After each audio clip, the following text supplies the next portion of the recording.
आज 26 जनवरी है और मैं हूं कॉन्स्टिट्यूशन ऑफ इंडिया। लेकिन क्या आप जानते हैं कि 26 जनवरी को ही रिपब्लिक डे क्यों मनाया जाता है?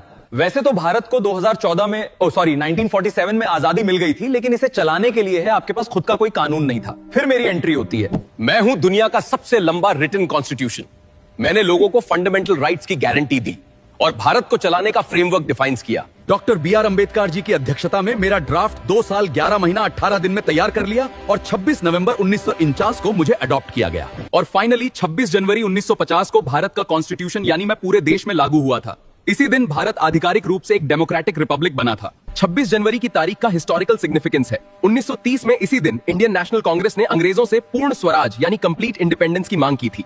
इसलिए इस हिस्टोरिक डे को रिस्पेक्ट देने के लिए मुझे लागू करने के लिए 26 जनवरी को चुना गया और तब से हर साल 26 जनवरी को रिपब्लिक डे सेलिब्रेट किया जाता है। रिपब्लिक डे का मतलब है कि देश का शासन अब किसी राजा या वंशानुगत शासक के हाथ में नहीं, बल्कि पब्लिक द्वारा चुने गए रिप्रेजेंटेटिव के हाथ में है। मगर अफसोस, जो ताकत मैंने आम लोगों और लोगों ने इन नेताओं को दिया था ताकि वे मेरे अकॉर्डिंग इस देश को चलाएं, आज यही नेता मुझे बिल्कुल भी सीरियस नहीं लेते। अब तो ऐसा लगता है कि मेरी कोई वैल्यू ही नहीं। देश में इतनी सारी प्रॉब्लम्स हैं, उन्हें छोड़ के ये लोग सिर्फ अपनी पॉलिटिक्स की सोचते हैं। बताओ, क्या ऐसे बनेंगे हम विश्व गुरु?